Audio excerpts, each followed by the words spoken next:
Göndereceğiz.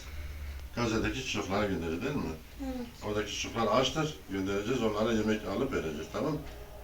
Maşallah, Allah olsun. Gazze iftar için. Gazze'de iftar için. Allah razı olsun, Allah bağışlasın. Amin, Allah razı olsun. Evet, kabul geldiniz.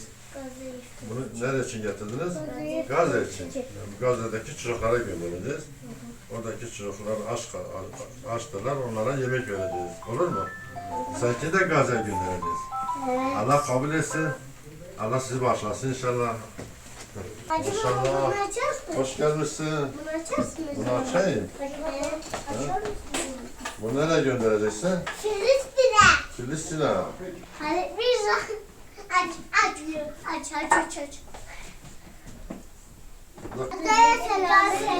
Gazeler çocuk için.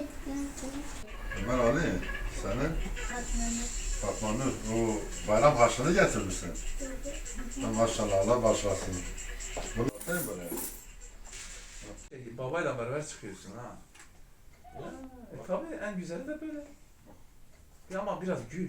Bildiğiniz gibi aylardır Gazze'de süren bir dram vardır. Çocuklar aç kalarak ölüme mahkum ediliyor. Elazığlı hayırsever minik çocuklarımız buna duyarsız kalmadılar. Gazze'deki çocuklar aç kalmasın, açlıktan ölmesinler. Bir nebze bizim de katkımız olsun diye evlerinde biriktirmiş oldukları, kumbarada biriktirmiş oldukları paraları Elazığ Umut Kervanı'na getirerek Gazze'ye ulaştırmamızı talep ettiler, istediler.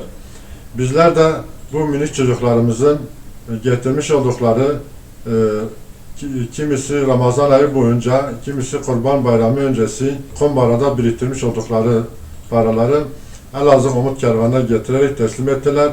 Bizler de bu getirmiş oldukları harçlıklarını inşallah Gazze'deki çocuklara gönderdik.